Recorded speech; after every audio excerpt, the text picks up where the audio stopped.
That's brilliant. Let's give a warm welcome to Finn Jones!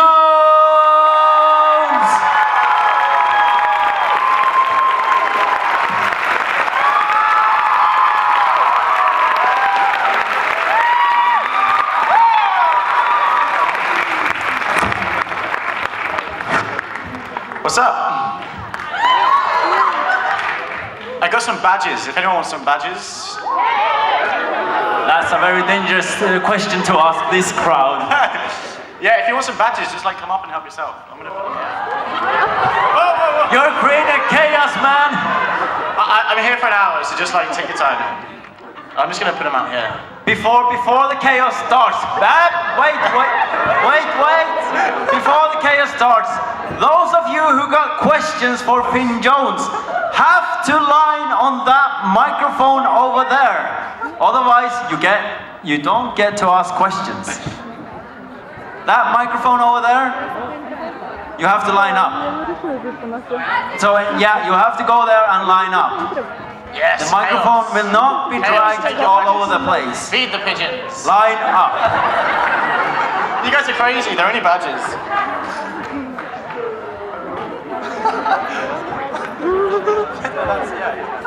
Just give badges. Okay, let's get some order. Who wants to ask some questions? Or are you just here for badges? This girl here. I'm gonna come and bring the microphone to you. What is your question? What? Oh, my question. Okay. So, what I want to ask you is, what would you want Loris's future to be in the end of the series? Would you want him on the Iron Throne or not? I want him dead. Okay, good question. All right, all the badges are gone, so. Perfect. Oh wait, there's a few more.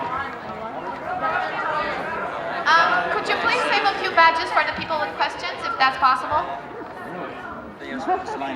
Oh, okay. Well, I'll ask that question. That was a rogue question. So, what do I want Loris the thing about? I think I'd like to see him come back really disfigured. Maybe with like an eye melting out. Maybe like an arm missing. You know, just really disgusting. Why? Because I love the idea you're taking, I love the complexity of the character's dilemma. So you take someone that's, so first of all, the character was, the one main thing in the character's life was his relationship with Renly. And that was something that he worked his whole life towards. And that went away from him, so you know that was a part of him that disappeared. And so the next thing he's only got is his chivalry and his looks and his, you know, his persona. So then if you take that away from him as well, not only take away from him, but completely disfigure and transform it to the opposite, it's just, as an actor, and also as a plot line and a character development, it's just so much more interesting than just being killed off backstage somewhere, you know? So, and whether I think he should be on the Iron Throne, I don't think Loris should be on the Iron Throne, but I definitely think the Tyrells are a very good candidate.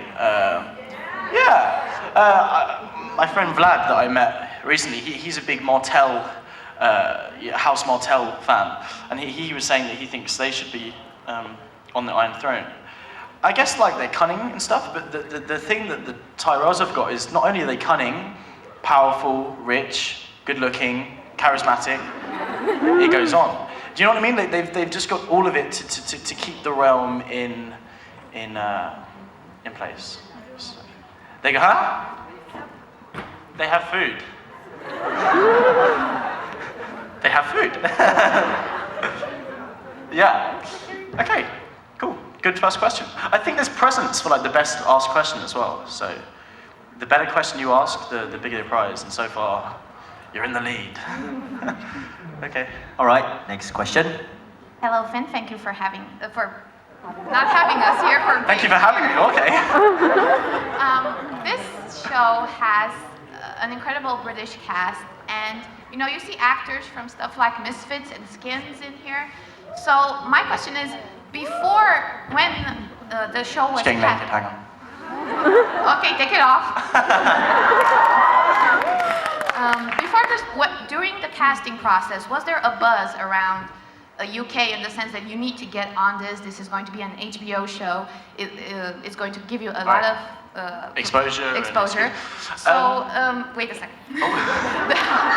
that ties into the audition process. If you can talk about that, because probably there was some added pressure. Also, what's it like to film gay scenes? Oh, okay. Okay, right. So let's deal with the first question. So when it was first being cast, it was only a pilot, so it hadn't been commissioned for a first full season. And I was in my my last year at drama school, and you know there was a small buzz about this show. Nowhere near as much buzz there is now if you're going for castings. I mean, now if you're going for an audition, it must be like just the biggest thing in the world. But then it was just, oh, there's this thing that's HBO, it's shot in Ireland, it sounds very impressive. So there was a buzz, but nothing like the buzz there is for the show now, obviously.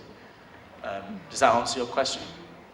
And then, so the second question, what's it like getting it on with your guy? Also, if you can talk a little bit about your audition. Oh, my audition. Okay, so We'll get to the sex scenes. we'll get there. We got an hour. Okay, so has anyone watched Doctor Who here? Yeah. Okay. Anyone heard of the Sarah Jane Adventures? Yeah. Right. So I did 2 episodes of the Sarah Jane Adventures, and whilst I was filming, the last day of filming, an audition came through. No. Rewind. So before I had even had a professional job, whilst I was still at drama school, I had an audition for the pilot of Game of Thrones, and I went up for Jon Snow. And I auditioned for Jon Snow, and I got recalled, so I went for a second callback audition for Jon Snow, but they went with Kit. And then there was talk amongst, possibly being seen for Robb Stark. But again, that went away. They found someone else, and they cast a pilot, and I forgot all about it.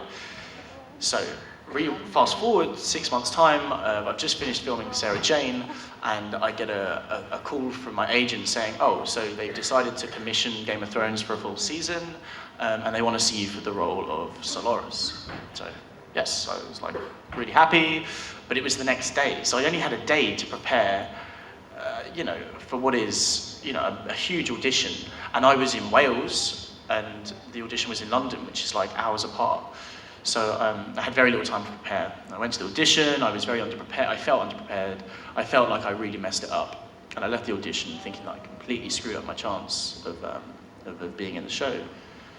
Little did I know, a week later I got another callback for Loras, so I went in, this time fully prepared. I went in, I felt like I completely smashed it, and then a week later I got the job. So that was my audition process in its long entirety. Gay stuff. If you want to call it that. Gay stuff, yeah.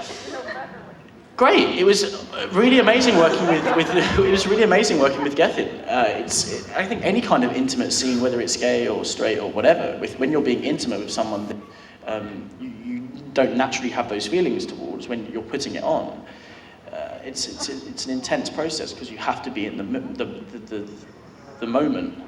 Because if you're not in the moment, it's not going to look truthful. So yeah, you just got to kind of lock in and just shut everything else out and just play the truth of the story and the characters. And Gethin was wonderful to work with. So yeah. Thank you. All right, Thank you for the questions. next one. Hello. Hello. Actually, I would like to have 2 questions. Okay. The first one would be about Joffrey, because earlier during your autograph session, you told me that he's your favorite character. Why is that? Is it because you think that playing Joffrey is more challenging as an actor, or do you actually like him in the books? Sorry, what was the last bit? Do I actually... Liked him in the books. Oh, like Joffrey. Okay, let me be straight. My favourite character is Loras Tyrell. Then why The you only- tell me it's Joffrey? Because it's such a boring answer. Like someone says, "Oh, what's your favourite character?" You go, "Oh, my own." It's like, oh, yeah, get over yourself. The reason I like Joffrey, and the reason I like, I like Joffrey just because he's a fun little shit to play. You know, it's just, you know, a dream job to be as bad as you can and not care. I also like Theon, the part of Theon as well, because there's a nice complexity to the character, and even though what he does is completely evil, you can see inside that character. You can see why he's doing it. You can see he's a very torn individual, you know, because of the life that he's lived and the families that he's had to align to. And I like the juxtaposition and the complexity of that character. Yeah. So who's your favorite one? So who's my favorite character? Loras. Now, getting back to Loras then, I assume you've read all the books. And I think there's a big difference between the Loras in the books and the Loras in the series. I mean, the Loras in the books is just a knight, an ideal knight, put it that way.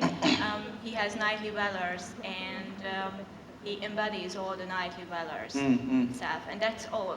But in the series, we see a Loras who's madly in love with someone and who wants to avenge the death of his beloved one, and not the death of his king. And I think there is a big difference between the two. How do you see it? Yeah, I think there's a big difference, and I think the main reason behind it is because in the books they're all point of view.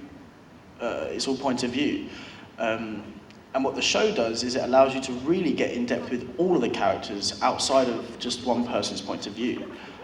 So even though it's different, it's not to say that that wasn't what was going on at the time. If you read in between the lines, the way that Loras is written in the show is most probably the truer of the Lorases. In the books, you only see Loras through maybe Sansa mainly, and Sansa sees Loras as this, you know, this ostentatious knight who's amazing, which he is. But there's also that's his public side. He also has a personal side, which I think the show explores more because it's more interesting. Yes, but I think it was not that biased in the books that Loras would have been in love with Renly or something like that. So it was a bit weird. Well, in the books, it wasn't made up. In the books, it was kind of not heavily suggested, but it's definitely suggested that Loras and Renly had a thing going on. And I think even later on down the line, George Martin confirmed the fact that they were lovers. I didn't know that. Yeah. The only reference I got was when Stannis told Renly that he hardly believes that he had a honeymoon or anything. He done anything during that honeymoon. Yeah, it's a very there's very small references. Do you know what I mean? And I didn't pick up on it at first, but it's there. It's not something that HBO made up. So. Okay, thank you. Cool. Just a note. Try to limit yourselves to one question, please. That way, as many as possible can ask questions. Okay. Hi, welcome to our extended realm here in Romania. You have a I love lot this of realm. fans, yeah, especially I love these girls. parts. Yeah. And I would like to draw attention on you now, not Loras. How much have you grown accustomed to being recognized in the crowd? Because you are outside with a photo station with John, and I turned around and I bumped into you and I didn't realize it was you, so I'm sorry again. Yeah. Dare you? Yes. Don't you know who I am? Now I know for sure. Yeah. So this is my only question. How much have you changed over the couple of years?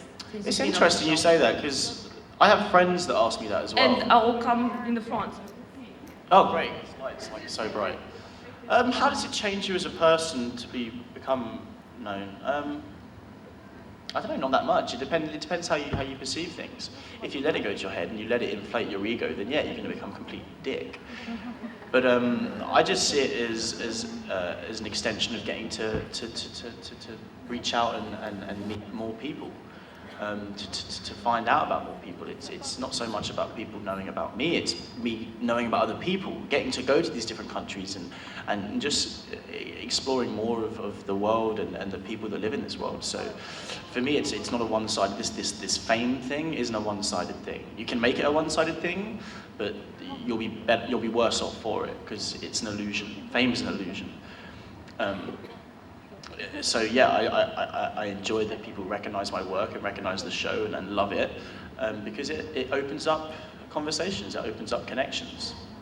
Thank you so much for answering me. Yeah, thank you. It's a wonderful question.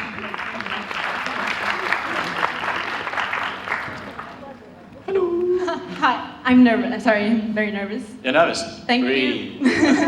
Thank you, first of all, thank you very much for coming to our wonderful land of Romania. Sorry.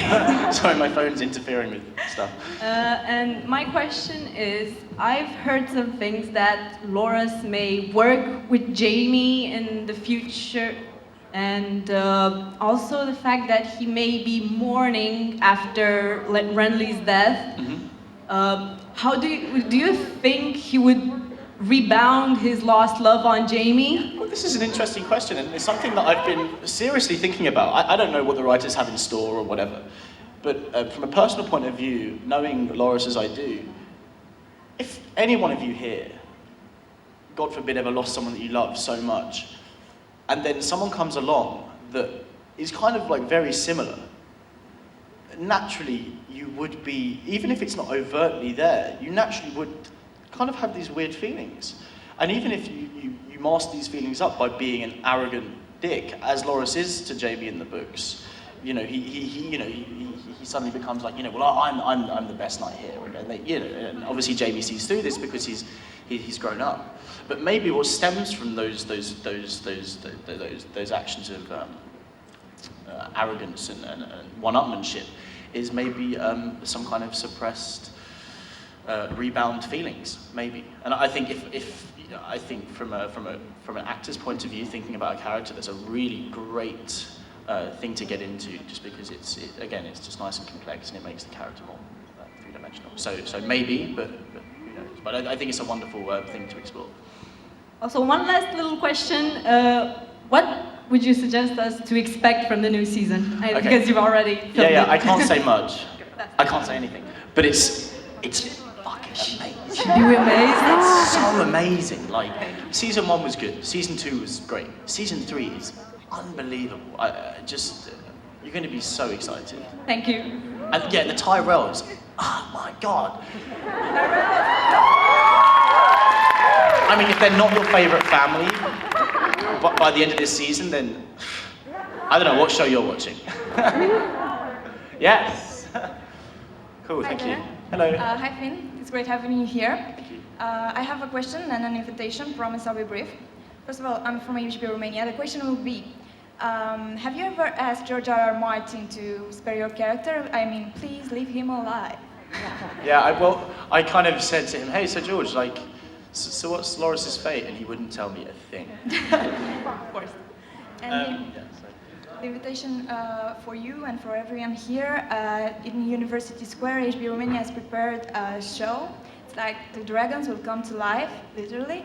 So until 11 p.m. today and tomorrow evening, from 8 till 11 p.m., it will be our distinct pleasure to have you there. So if you have the time, just drop by. Yes, thank you. Thank you for the invitation. Really nice. Hey. Sorry, could you... My name is Andrea, I'm a big fan. Of course, you finished filming season 3, so could you tell us if we will see more of Loras season? In season 3? Yep. Yep. I can't say much, and I wish I could, but there's some things that happen that isn't in the books. And it's big. And it's amazing. Spoiler alert. Yeah. There may be... Oh, I don't want to say anything. There may be some more gay love. There may not be. Another curiosity of mine, I read on Wikipedia that you are also a DJ. Right. Is that true? I just love music. It's more of a hobby than a like a kind of a career thing. It's just I've got fucking music in my bones, and so I just love hearing it and playing it. And I think like kind of that I'm a DJ was taken a bit out of context. It's just I like playing music to people and friends. Yeah. Cool. Thank you. Hello, Finn. I know time is running short.